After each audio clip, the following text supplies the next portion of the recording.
Hi there, I'm Terzi, and I want to take a moment and welcome you to the Unreasonably Grateful podcast, Living in Grace by Choice. And as I was preparing for this particular episode, I noticed we're on 202. So some of you have been with me for 202 episodes, and I want to acknowledge and appreciate you. And thank you for sharing your journey with me, letting me into your life. And thank you for letting me share my journey with you.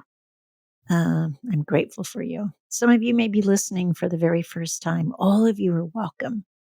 And I want to remind you that I don't have your answers. You do. I'm simply sharing bits of wisdom that I've gleaned over my soon 39 years of recovery from living an addictive lifestyle for 20 years, struggling with healing from sexual abuse as a teenager, and then 20 years of an eating disorder. So, the tidbits of wisdom that I've gleaned have just supported me all these years. And I've had the honor and the privilege of sharing some of them with other people, and they've made a difference. So it's my hope that they'll make a difference for you. And again, it's not that I have your answers, you do, but sometimes when other people share something, we hear it in a way that perhaps we've never heard it before. And hearing it in that way gives us a little bit of freedom and clears something up for us, or uh, gives us a new perspective or comprehension of maybe an event or a moment in our life. And having that new way of looking at something moves us along on our journey towards recovering all those broken off pieces of ourselves and becoming more fully of who we were actually designed and created to be. So, once again, thank you for being here. Also, on Tuesdays, I offer a few sessions each week where I do individual work. And really, the work is I simply sit and I listen. And I, as an elder, have this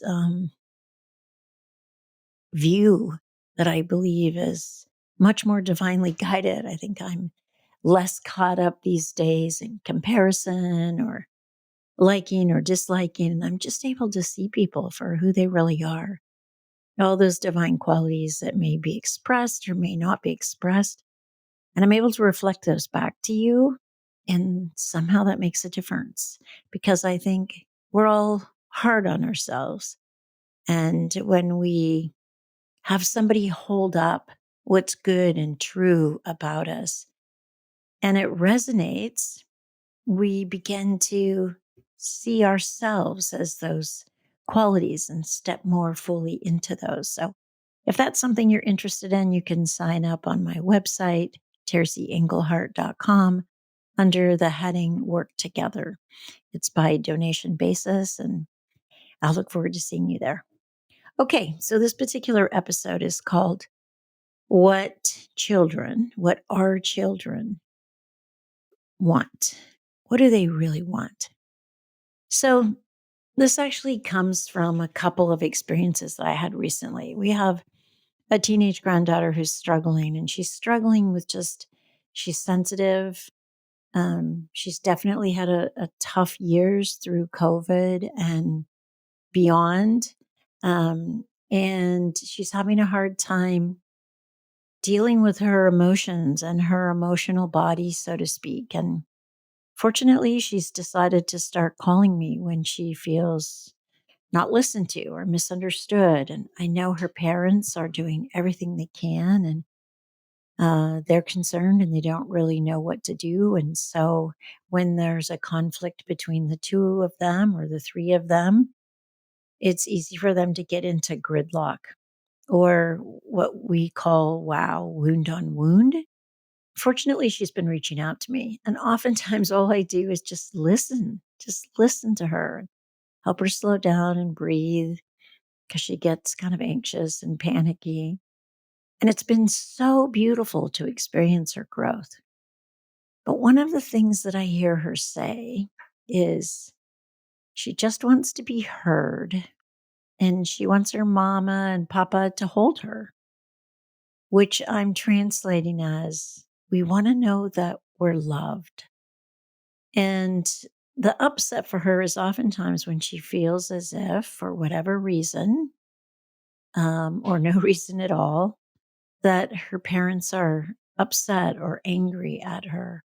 And she might translate that into don't care. Now, it's not just her. We all do this. There are many of us as adults that are still telling those stories about our parents, even though we've probably parented ourselves a lot more years than they parented us. However, that doesn't really matter. What matters is that we're learning how to navigate these emotions, and these emotions can easily kind of take us over. And we're sort of out of mind and even out of body. So, anyway, that's one experience. Then I have another experience where, I have a son who's part of a divorce. His father and I are divorced. Both of us are remarried and have been for many, many years. But I think I can see how important it is. Actually, no, I can see how important it is for children to know that their mother and their father love them. And I have friends who run a really beautiful organization for trafficked women and kids. And I've seen it there as well, that oftentimes it's the adults who are trafficked, and sometimes it's the children, both needing to know that they were loved and that there's nothing that can happen that will take that away. Nothing that will make you not a son or a daughter of your mother and father. Nothing that will make them not be there as a part of your life and your life story. Nothing that will have them not love you. Now, certainly there's lots of traumatic families and dysfunctional families, and that the people may not experience that, but it doesn't mean that it's not true. I happen to be somebody who believes that all of us love our children, whether we're able to express it or not. And I also believe that all of us love our parents, whether we know them or whether we're able to express it or not.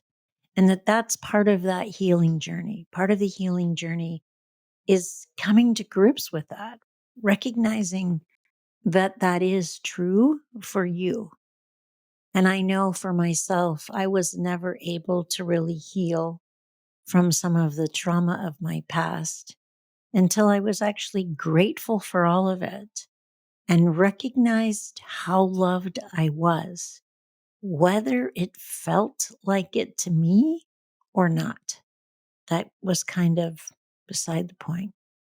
Just as I believe that the faith journey is making peace and knowing that you're loved by a creator, that you're loved by a divine God who loves you and who created you in their image.